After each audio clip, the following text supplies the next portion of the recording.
Good morning my dear friends. आज मैं आपको प्रॉपर्टीज ऑफ टेक्सटाइल फाइबर वस्त्रोपयोगी रेशों के गुण के बारे में चर्चा कर रही हूँ कि क्या क्वालिटीज़ होना चाहिए, क्या प्रॉपर्टीज़ होना चाहिए वस्त्रोपयोगी रेशों का। वस्त्रोपयोगी रेशे से मतलब है कि वो रेशा जिससे वस्त्र बनाए जा सकते हैं, उनमें क्या क्या गुण होना चाहिए। जैसे पहला है, हिंदी वाले बच्चे समझते हैं, समझे। प्रॉपर्टीज ऑफ टेक्सटाइल फाइबर मतलब होता है वस्त्रोपयोगी रेशों के गुण।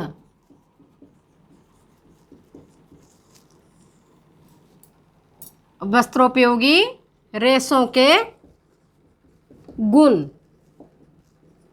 तो पहला है उसमें एडिक्वेट स्ट्रेंथ होना चाहिए, मजबूती होना चाहिए।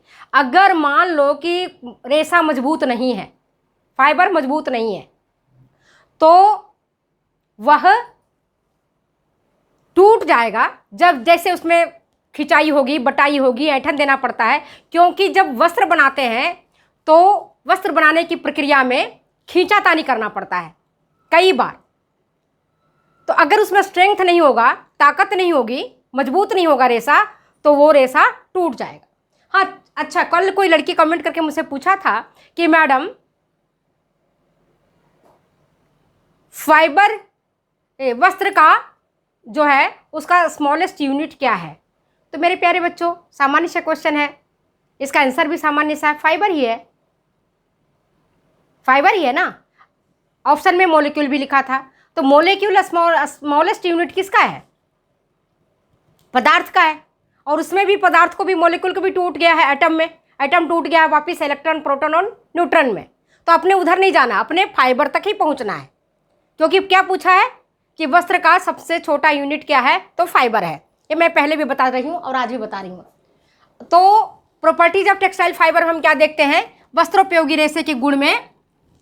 पहला है एडिक्वेट स्ट्रेंथ होना चाहिए, पर्याप्त मजबूती होना चाहिए। अगर वस्त्र में मजबूती नहीं रहेगा तो वस्त्र जल्दी फट जाएंगे और वैसा वस्त्र मार्केट में नहीं बिकेगा।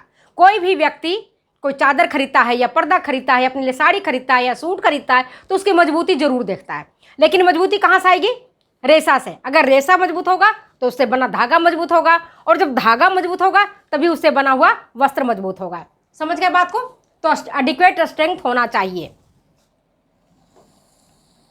पर्याप्त मजबूती होनी आवश्यक है।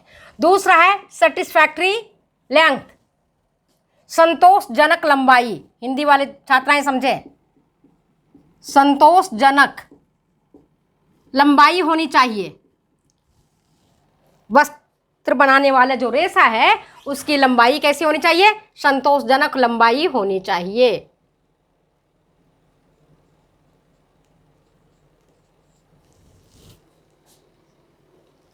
लेकिन आप देखोगे कि जो फाइबर है, कॉटन फाइबर, कॉटन का रेशा, वो छोटा होता है। कई रेशे तो ½ इंच से भी छोटे होते हैं, कई रेशे आधा इंच से भी छोटे होते हैं। इसके बावजूद भी उससे अविरल लंबाई के धागे बनाए जाते हैं। कोई बता सकता है आप लोगों में से कि क्यों बनाए जाते हैं, क्यों बन जाता है कॉटन के रेशों से अविरल लंबाई के धागे? क्या उसमें है ऐसा, कौन सी गुण है? हमने कहा संतोषजनक लंबाई होनी चाहिए, तो संतोषजनक लंबाई कॉटन के फाइबर में नहीं है। ऊन में है, रेशम में है, जूट में है, सन में है, लेकिन इसमें पर्याप्त लंबाई नहीं है। इसके बावजूद भी इससे अविरल लंबाई के धागे बन जाते हैं और कॉटन का रेशा से बने वस्त्र हम सब धारण करते हैं, चाहे अमीर हो चाहे गरीब हो, सबके घरों में कॉटन से बने वस्त्र उपयोग में लिए जाते हैं। तो क्या कारण है जिसके लिए कि इससे वस्त्र बन जाते हैं? क्योंकि प्रश्न अगर ऐसा आता है कि कपास के रेशे छोटे होते हुए भी इसमें ऐसा कौन सा गुण है जिसके कारण इससे अविरल लंबाई के धागे बनते हैं? मजबूत तो होता है कपास का रेशा। इसका सबसे बड़ा गुण क्या है? कोहेसिवनेस ऑफ स्पिनेबिलिटी, आपस में बंधन क्षमता, सटने की क्षमता, चिपकने की क्षमता, चिपकने का गुण होता है। आपस में रेशा सट जाता है। आप लोग खुद भी घर में देखते होंगे कि जब आप दीपक के लिए बाती बनाते होते तो जितना पतला बाती चाहो तो उतना पतला आप बना लेते हैं, थोड़ा सा कम पड़ जाता है वापस रुई लेते हैं, वापस हम बाती बनाते हैं। तो रुई की जो बत्ती बनती है, जो बाती बनाई जाती है, वो क्यों बनती है? क्योंकि इसमें कोहेसिवनेस का गुण है, सटने का गुण है। और इसी के कारण पर्याप्त लंबाई न रहते हुए भी, संतोषजनक लंबाई न रहते हुए भी इससे जबरदस्त मजबूत कपड़ा बनाया जाता है। पर्याप्त मजबूती जब मैंने आपको पढ़ाया था तो बताया था कि वस्त्रों में मजबूत वस्त्र ही मार्केट में बिकने लायक होते हैं। अगर वस्त्र मजबूत नहीं होगा तो मार्केट में नहीं बिकेगा। तो अब कैसे समझोगे कि रेशा मजबूत है या नहीं है? रेशा मजबूत है या नहीं है कैसे समझोगे? तो टेंसाइल स्ट्रेंथ से, तनाव सामर्थ्य से, कि रेशा को अगर हम खींचते हैं तो किस बिंदु पर आकर के टूट जाता है। तो जिस बिंदु पर रेशा आके टूटता है वही उसका तनाव सामर्थ्य कहलाता है। समझ गए बात को? तो फर्स्ट जो मैंने आपको बताया है पॉइंट, एडिक्वेट स्ट्रेंथ, पर्याप्त मजबूती होनी चाहिए। तो उसके लिए तनाव सामर्थ्य को जानना नितांत आवश्यक है। तनाव सामर्थ्य क्या होता है? टेंसाइल स्ट्रेंथ,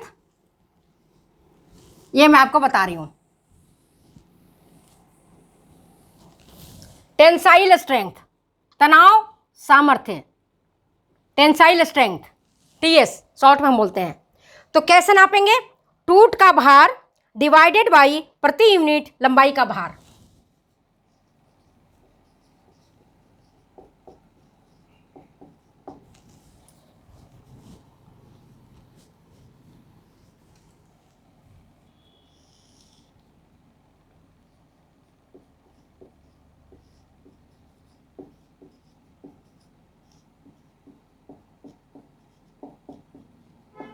ये कहलाता है तनाव सामर्थ्य। तनाव सामर्थ्य, अंग्रेजी में इसको बोलते हैं हम टेंसाइल स्ट्रेंथ। तनाव को कहते हैं टेंसाइल, सामर्थ्य को बोलते हैं स्ट्रेंथ। तो जब भी हम रेशा से वस्त्र बनाते हैं तो उसकी टेंसाइल स्ट्रेंथ को जरूर देखते हैं कि कितना उसकी ताकत है, क्या यह वस्त्र मार्केट में जाएगा तो बिक पाएगा या नहीं, इससे पर्याप्त मजबूती है या नहीं। इस चीज को जानने के लिए तनाव सामर्थ्य से इसको हम देखते हैं। और तनाव सामर्थ्य की इकाई होती है ग्राम प्रति डीनियर। इसकी यूनिट है ग्राम प्रति डेनियर। जो बच्चे नेट की तैयारी कर रहे हैं वो ध्यान से लेक्चर को सुने कि जब पर्याप्त मजबूती की बात आती है तो उसकी यूनिट पूछी जाती है। तनाव सामर्थ्य की क्या यूनिट है तो आप बताओगे ग्राम प्रति डेनियर। ठीक है? क्योंकि इसको जानना नितांत आवश्यक है। जब भी वस्त्र बनता है तो वस्त्र को बनाने की प्रक्रिया में उसको बीम पर चढ़ाया जाता है और तनाव देना पड़ता है, झटका देना पड़ता है, खींचना पड़ता है, उतारना पड़ता है, चढ़ाना पड़ता है। तो जब रेशा मजबूत होगा तो ही वस्त्र, धागा मजबूत होगा, और धागा मजबूत होगा तो वस्त्र मजबूत होगा। इसलिए पहला भी यूनिट मैंने जो आपको बताया कि सबसे पहले क्या होना चाहिए, पर्याप्त मजबूती, एडिक्वेट स्ट्रेंथ। अब दूसरी पर चलते हैं, सेटिस्फैक्ट्री लेंथ। सेटिस्फैक्ट्री लेंथ मतलब संतोषजनक लंबाई होनी चाहिए। लेकिन मैंने अभी आपको बताया कि कपास का रेशा छोटा है, इसके बावजूद भी इससे अविरल लंबाई के धागे बनाए जाते हैं। क्यों बनता है? इसका आंसर मैंने आपको बता दिया है, क्योंकि इसमें चिपकने का गुण होता है, इसमें ऐंठन वाला गुण होता है। जब हम रेशा से धागा बनाते हैं तो इसमें ऐंठन जब देते हैं तो ये ऐंठन को एक्सेप्ट कर लेता है, और ऐंठन को क्यों एक्सेप्ट करता है ये भी आपको पता होना चाहिए। क्यों होता है, क्यों, कैसे इसमें ऐंठन की गुण उत्पन्न हो जाता है कपास के रेशे में, बताएं आप, किसी को पता है? कन्वोल्यूशन के कारण, इसमें कन्वोल्यूशन का गुण होता है। इसी के कारण रेसे एक दूसरे से चिपक जाते हैं आसानी से और बटा जा सकता है। जब आप ऐठन देते हो बाती बनाते समय तो देखोगे कि बहुत जल्दी ऐठन वो एक्सेप्ट कर लेता है। तो छोटा रेसा होते हुए भी, स्टेपल रेसा होते हुए भी, कपास का रेसा स्टेपल रेसा कहलाता है प्राकृतिक रेसों में। कोई छात्रा हमसे पूछ रही थी पहले कि मैडम कपास के रेसा को स्टेपल रेसा क्यों कहते हैं? कपास के रेसा भी तो 2.5 इंच का होता है, 3 इंच का होता है। प्राकृतिक रेसों में जितने भी प्राकृतिक रेसे हैं जिससे वस्त्र उपयोगी रेसे धागे बनाए जाते हैं, वस्त्र बनाए जाते हैं, उनमें स्टेपल रेसा कपास का रेसा ही कहलाता है और कईयों की जो लंबाई होती है 1/2 इंच या इससे भी कम होता है। तीसरा गुण आता है इसका resiliency and elasticity. Third character, resiliency and elasticity. Resiliency जिसको हिंदी में बोलते हैं प्रतिस्कंदता,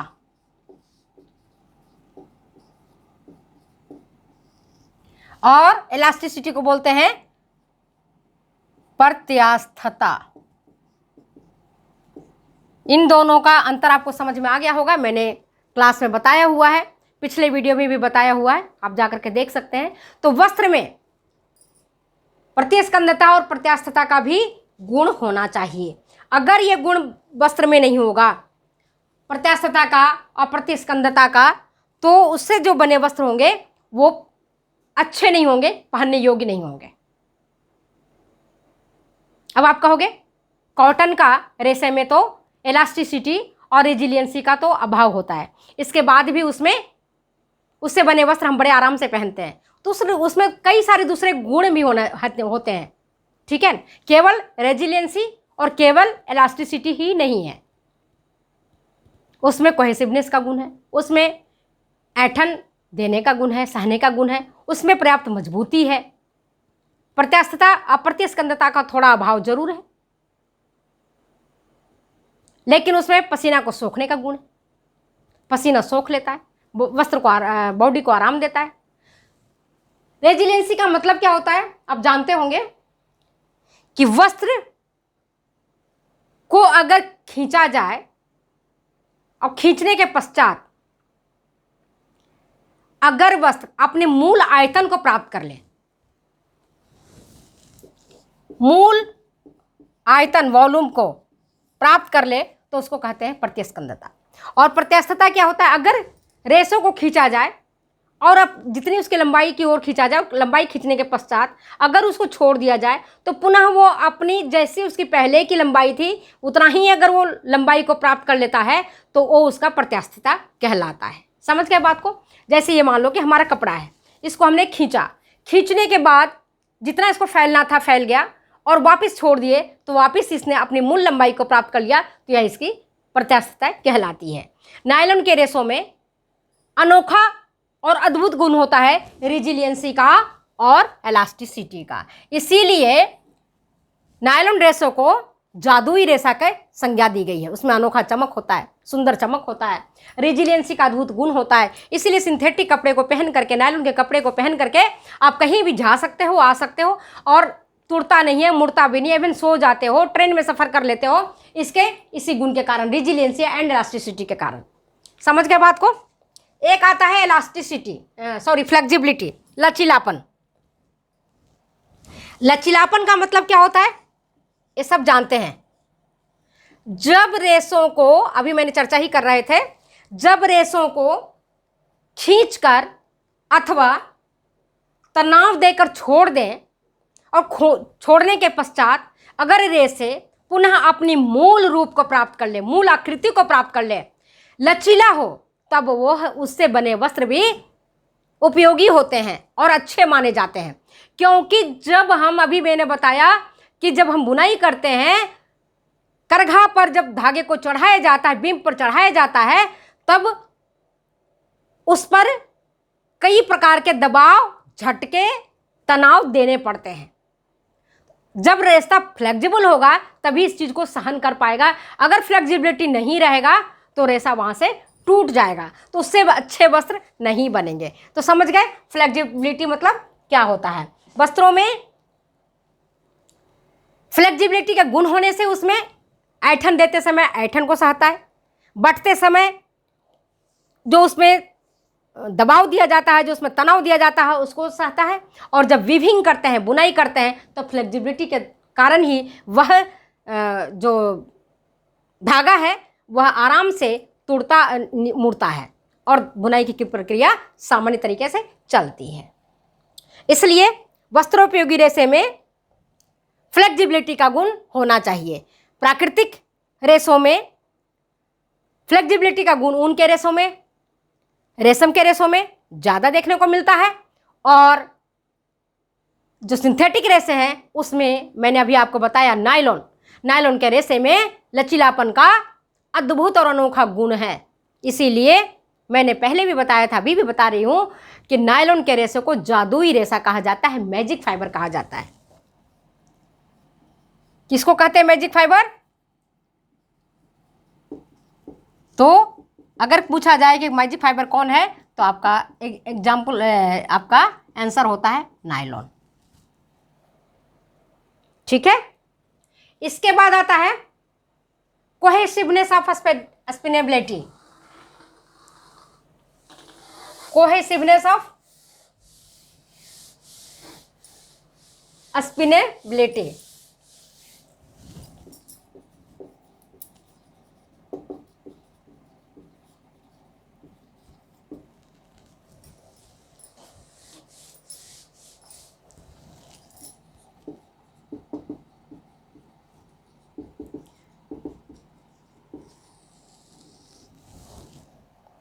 बंधन क्षमता, हिंदी वाले छात्राएं समझें, बंधन क्षमता अथवा आपस में सटने का गुण।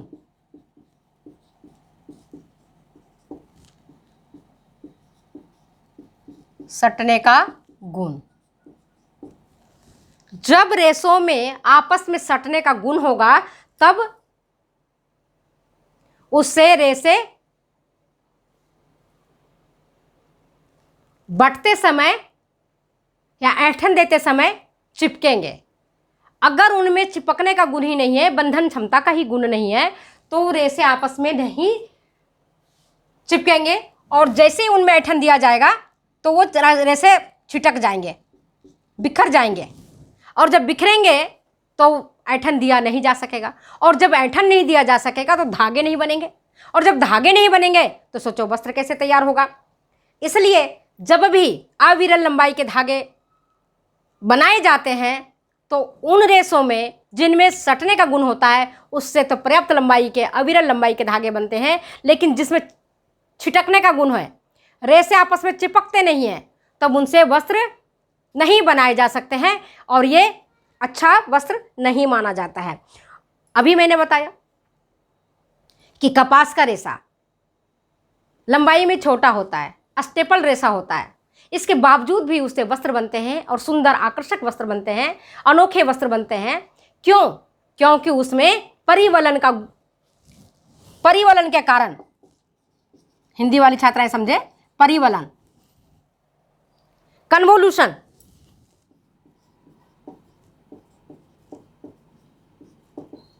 कन्वोल्यूशन के कारण ये रेशे आपस में चिपक जाते हैं।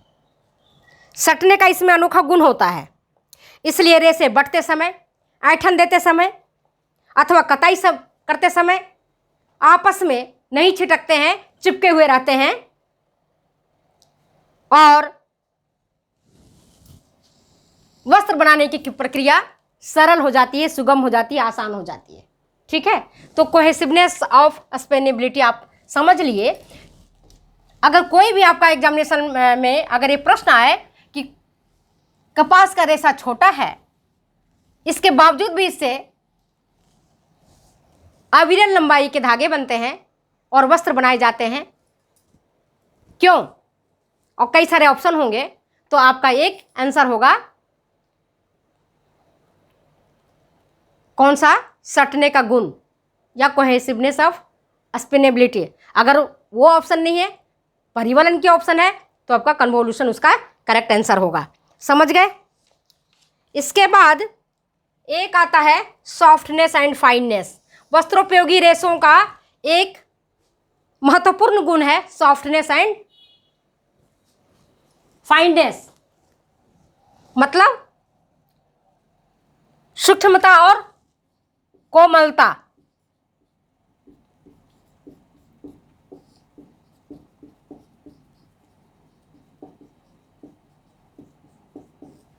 सूक्ष्मता और कोमलता, ये भी गुण होना चाहिए वस्त्रों में, क्योंकि हमारी त्वचा मुलायम है, कोमल है, और जब हम वस्त्र पहनते हैं वो हमारी त्वचा से चिपका हुआ रहता है, हमारे स्किन से सटा हुआ रहता है। तो अगर वस्त्र रुखड़े होंगे, मान लो जूट का वस्त्र पहन लो, तो वो हमारी त्वचा को छील देंगे, त्वचा में रैशेज उत्पन्न कर देंगे। तो सॉफ्ट अगर वस्त्र रहता है, कोमल वस्त्र रहता है, तो हमारी त्वचा को सुख मिलता है, आराम मिलता है, और हम सुखी अनुभव करते हैं। लेकिन तब अगर वस्त्र सूक्ष्म होगा, कोमल होगा, कब? जब धागे हमारे कोमल होंगे, जब हमारा फाइबर कोमल होगा। इसीलिए अगर जूट रेशे से आप बनाओ, जूट का रेशा है, उससे अगर वस्त्र बनाओ तो वो सॉफ्ट नहीं बनेगा, वो फाइन नहीं होगा, क्योंकि उसका रेशा फाइन नहीं है, उसका रेशा कोर्स है, मोटा है। नारियल है, नारियल के रेशों से भी धागे बनते हैं। कोई कैसी धागे बनते हैं? रस्सी बनाने लायक, जिससे आप सामान बांधते हो, जिससे कुएं से पानी खींचा जाता है। तो कोर्स धागा होगा, अगर मोटा धागा होगा, खुरदरा धागा होगा, रुक्ष धागा होगा, तो उससे बने वस्त्र भी वैसे ही होंगे। आप जानते हो, जैसी फूल होगा वैसा माला, जैसा ईंट वैसा मकान, जैसा गेहूं होगा ऐसी रोटी बनेगी। तो जैसा फाइबर होगा, जैसा रेशा होगा, वैसा ही धागा बनेगा और वैसा ही कपड़ा बनेगा। तो जो हमारे पहनने योग्य वस्त्र हैं, उसके लिए रेशों में सूक्ष्मता और कोमलता का गुण का होना अनिवार्य है। प्राकृतिक रेशों में रेशम का रेशा अत्यंत सूक्ष्म और कोमल होता है। इसीलिए रेशमी वस्त्रों को धारण करने से हमारी त्वचा को भी सुख मिलता है और हम उसे धारण करते हैं, पहनते हैं। वहीं आपके अगर जूट का रेशा है या आपके नारियल का रेशा है और दूसरे रेशे हैं जो मोटे हैं, उनसे रेशे नहीं बनते हैं। हाँ, एक छात्रा ने मुझसे पूछा था, मैडम कापोक क्या होता है? मैडम कापोक क्या होता है? कापोक भी बेटा बीज वाले रेशे ही होते हैं। उसके रेशे भी महीन और सूक्ष्म होते हैं, नो डाउट, लेकिन उसके रेशों में जो सटने का गुण है, कोहेसिवनेस का गुण है, ऐंठन देने का गुण है, वो नहीं है। समझ गए? ऐंठन देने का गुण उसमें नहीं है।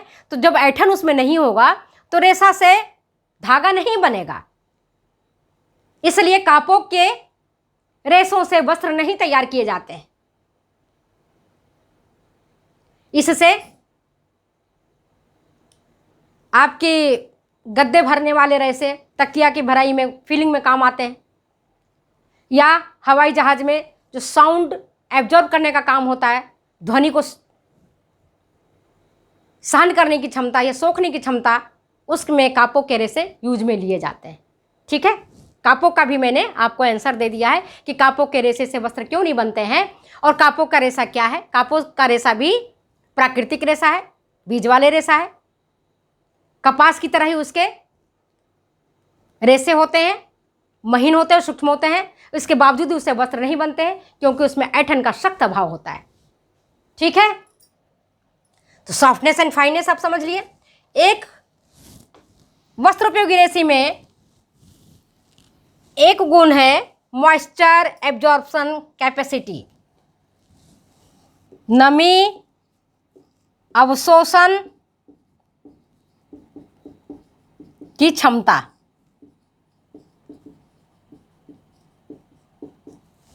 नमी अवशोषण की क्षमता, तो नमी अवशोषण की क्षमता भी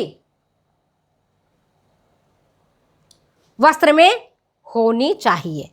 अगर अवशोषकता नहीं होगा, वस्त्र में पानी को सोखने की नहीं होगा, पसीने को सोखने का गुण नहीं होगा, तो उससे बने वस्त्र भी अच्छे नहीं माने जाएंगे। अभी मैंने आपको बताया कपास का वस्त्र पहनते हैं, चाहे सर्दी में पहनो, गर्मी में पहनो या बरसात में पहनो, सुख देता है। क्यों सुख देता है? गर्मी में सुखद होता है क्योंकि पसीनों को सोखता है। तो एब्जॉर्प्शन का गुण होना चाहिए, नमी को सोखने का गुण होना चाहिए। वहीं पर जो पॉलिस्टर का कपड़ा है, नायलॉन का कपड़ा है, उनमें यह गुण नहीं है। इसके कारण जब आप बरसात के मौसम में या गर्मी के मौसम में सिंथेटिक कपड़े को पहनोगे तो आपको खुजली मचने लगेगी, चिड़चिड़ापन होने लगेगा, क्योंकि पसीना सोखता नहीं है। और जब पसीना नहीं सोखेगा तो खास करके कांख वाला एरिया है या आपके जो जहाँ भी जोड़ वाले एरिया है, कोहनी वाला एरिया है, कंधे वाला एरिया है, तो वहाँ पर आपको पसीना नहीं सूखने के कारण पसीना त्वचा और वस्त्र के बीच में रह जाता है, पसीना भाप बन के नहीं उड़ पाता है, तो वहाँ पर खुजली मचने लग जाती है, चिड़चिड़ापन होने लगता है और लाल लाल चकत्ते बन जाते हैं, रैसेज बन जाते हैं। इसीलिए छोटे बच्चों को हमें कभी भी सिंथेटिक वस्त्र नहीं पहनाना चाहिए, क्योंकि उनकी त्वचा बहुत ही नाजुक होती है, बहुत ही कोमल होती है। अगर आप उनको सिंथेटिक वस्त्र पहना दोगे, नायलॉन के वस्त्र पहना दोगे, पॉलिस्टर के वस्त्र पहना दोगे, तो उनके भीतर की उनकी जो त्वचा है और उससे जो पसीने निकल रहे हैं, वो वस्त्र उनको नहीं सोख पा रहा है, तो उनके लिए सुखद नहीं होता है। तो इसको अवॉइड करें आप। मैं अवशोषकता की बात कर रही थी, एब्जॉर्बेंसी की बात कर रही थी, मॉइस्चर एब्जॉर्प्शन की कैपेसिटी की बात कर रही थी। तो कपास के रेशों में ये अद्भुत गुण होता है, सूक्ष्म भी होता है, कोमल भी होता है, हमारी बॉडी के अनुकूल होता है। इसलिए सूती वस्त्र को हम ज़्यादा लाइक करते हैं, कपास के रेशों को। एब्जॉर्प्शन मतलब क्या होता है, कैसे उसको नापोगे? प्रतिशत नमी प्राप्तांक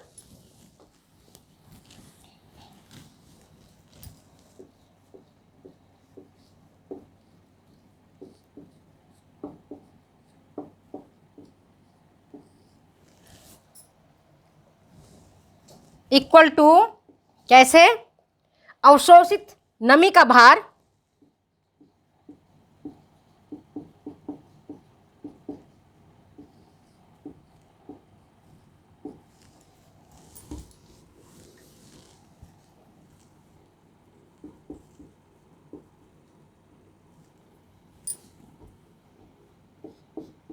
डिवाइडेड बाई शुष्क रेशों का भार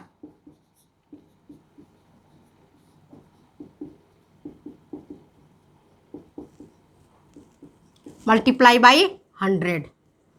ये होता है प्रतिशत नमी प्राप्तांक। कैसे प्राप्त करोगे? अवशोषित नमी का भार, एक शुष्क रेशा, जो सूखा रेशा है, वो कितना पानी को एब्जॉर्ब करता है, इससे हम डिवाइड करेंगे अवशोषित नमी का भार को और मल्टीप्लाई कर देंगे 100 से, तो निकल जाएगा प्रतिशत नमी प्राप्तांक। तो जो छात्राएं नेट की परीक्षा दे रही हैं, वो उसको ये फॉर्मूला मालूम होना चाहिए। नमी प्राप्तांक इक्वल टू अवशोषित नमी का भार डिवाइडेड बाय शुष्क रेशों का भार। एब्जॉर्बेंसी अगर आप देखोगे तो पॉलिस्टर का सबसे कम होता है 3 से लेकर के 5।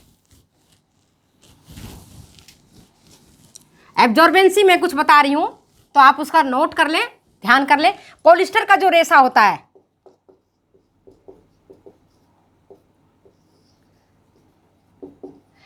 इसका जो नमी प्राप्तांक है वह है आर्द्रता अवशोषण क्षमता, ये है 3 से 5% तक।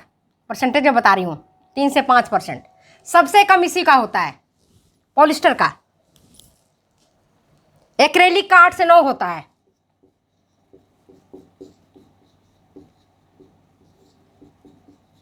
एट टू 9, ठीक है। वही सूती वस्त्रों का 50 से 60 है प्रतिशत। इसीलिए सूती वस्त्र को हम ज़्यादा अच्छे से और हमारे लिए आरामदायक होता है, सूती वस्त्र को हम पहनते हैं। 50 से 60% इसमें होती है।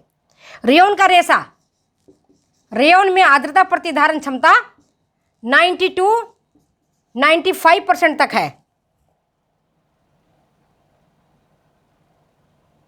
और ये ऊनी रेशों में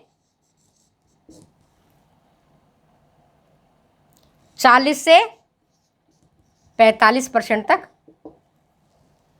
आर्द्रता अवधारण क्षमता होती है। अगर आपको पूछा जाए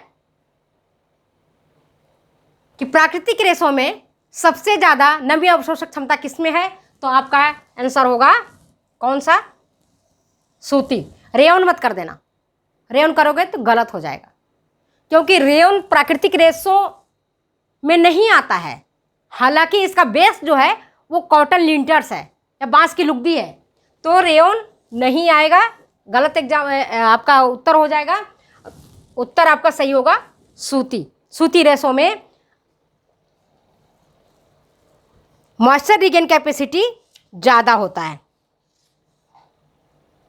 समझ गए? इसके बाद एक आता है चमक। वीडियो ज़्यादा बड़ी हो जाएगी तो मैं दूसरी वीडियो में इसको दूसरे पार्ट 2 में मैं आपको समझा दूंगी। चमक भी वस्त्रों में होना जरूरी है। अगर वस्त्र में चमक नहीं होगा तो वैसा वस्त्र हम पहनना पसंद कम करते हैं। लेकिन आंखों को चुभने वाला चमक भी नहीं चाहिए। प्राकृतिक रेशों में कॉटन है, लिनन है या सिल्क है, ऊल है, उसमें हमारे लिए जो सुखद है, जो हमारे आंखों को भाती है, वैसा चमक होता है। और जो सिंथेटिक रेशे हैं, संश्लेषित रेशा है, जैसे नायलॉन हो गया,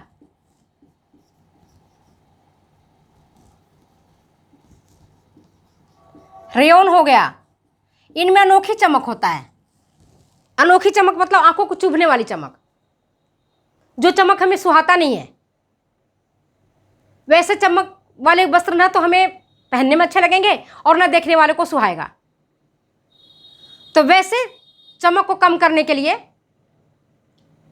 रासायनिक पदार्थों का उपयोग किया जाता है, जिसको मैं बाद में बताऊंगी। तो आज मैं अपनी यहीं समाप्त करती हूँ अपने वक्तव्य को। फिर मिलते हैं अगले वीडियो में अगले एपिसोड के साथ। अगर आपको कुछ समझने में दिक्कत आई होगी तो आप कमेंट बॉक्स में मुझे लिखें। जब मैं अगली वीडियो बनाऊंगी तो आपके जो क्वेरी होगी, जो कुछ भी आपने मुझसे पूछा होगा, उसको मैं बता दूंगी और आपके क्वेरी को शांत कर दूंगी। Thank you. फिर मिलते हैं अगले वीडियो में अगले एपिसोड के साथ। तब तक ले जाने के दो इजाज़त। बाय बाय बेटे, फिर मिलते हैं। Best of luck. और आप करो नेट की तैयारी, आप करें असिस्टेंट प्रोफेसर की तैयारी, आप करें पीजीटी टीजीटी की तैयारी। कोई व्यक्ति रातों रात नहीं बनता है बेटा बड़ा, ये पक्का मान लो आप। उसकी कितने रातों की मेहनत होती है तब जाकर के वो ऊंचा बनता है। आज मुझे भी देख रहे हो कि मैडम को आता है, तो मैडम क्यों आता है? मैडम भी दिन रात पढ़ती है। आप एक बार पढ़ के छोड़ देते हो, आप भी लगातार पढ़ो, आप भी अच्छा करोगे। तब तक के लिए हमें जानने की इजाज़त दो और आप निरंतर मेहनत करो। करत करत अभ्यास थे जड़मति होत सुजान, रसरी आवत जाते, सिर पर पड़त निशान। इन शब्दों के साथ मैं अपने शब्दों को विराम देती हूँ। फिर मिलते हैं अगले वीडियो में अगले एपिसोड के साथ। Thank you.